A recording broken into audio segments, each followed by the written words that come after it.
We are living through a pretty wild revolution, aren't we? AI has learned to talk, to write, to create in ways that feel, well, almost human. So today, we're going to go under the hood and really figure out how this incredible technology actually works. You've probably seen this in action, right? Maybe you've even played around with it yourself using a tool like ChatGPT. You give it a simple prompt, and somehow it can spit out a poem, draft a professional email, or even write lines of code. It honestly feels like magic, but it's not. So, what is the trick? What's really going on behind the curtain that gives a machine this incredible grasp of context, creativity, and, conversation? Well, the answer is a technology called a large language model, or LLM for short.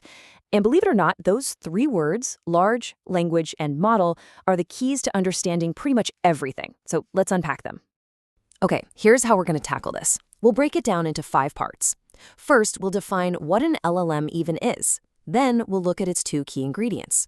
After that, we'll dive into the brilliant architecture that makes it all possible, see how it's built, and finally uncover the crazy, unexpected superpowers that pop up along the way.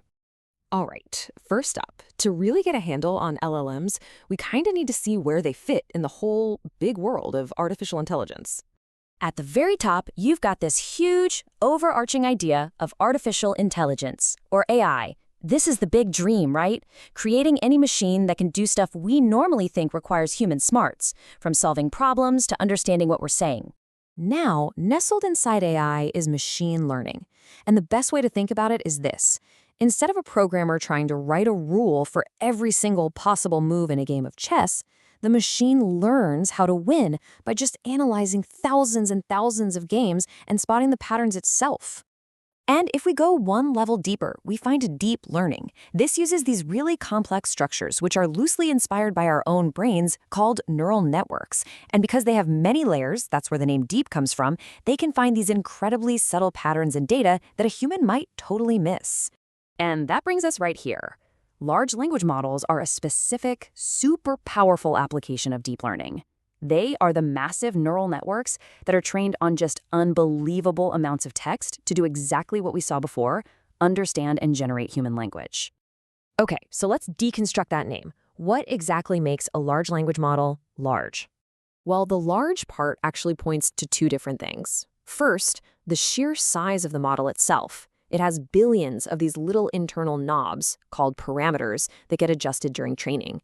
And second, the gigantic size of the text data it learns from. And just to put that scale into perspective for you, just one of the datasets used to train an early model, GPT-3, had over 400 billion tokens. Think of them as words or even pieces of words. If you tried to read all of that, 1 word a second, it would take you over 12,000 years. I mean, it's just a truly staggering amount of information. So that covers the large part.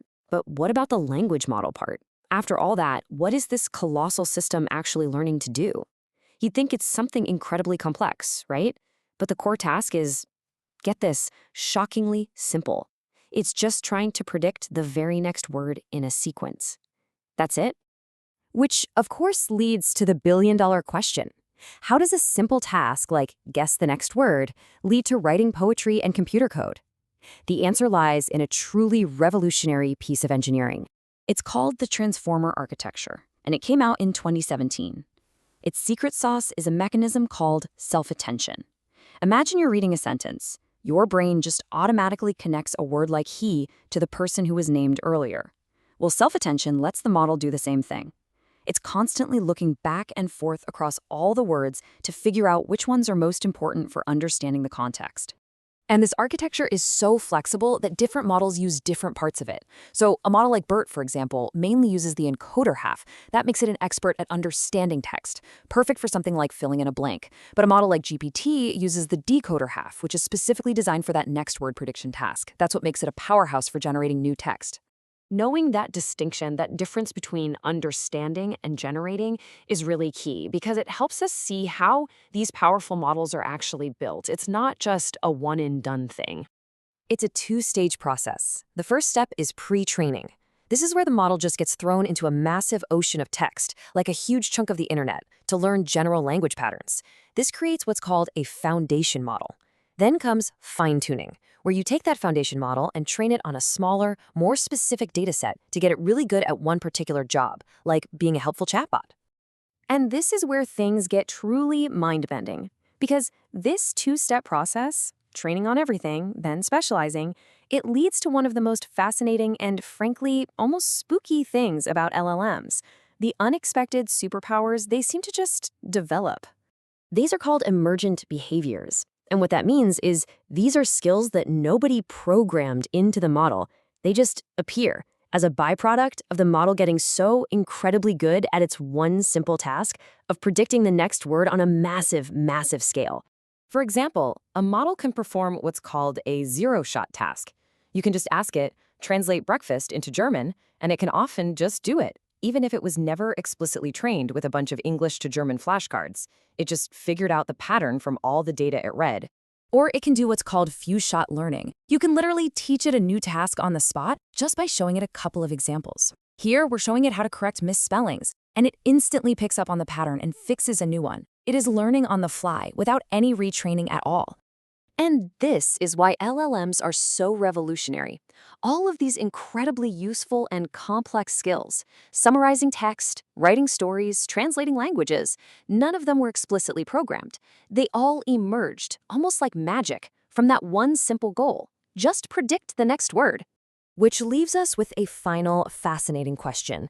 If all these powerful abilities weren't programmed by a human, but just emerged from the data and the scale, what else is in there? As these models get even bigger, what new, undiscovered superpowers are just waiting to be unlocked?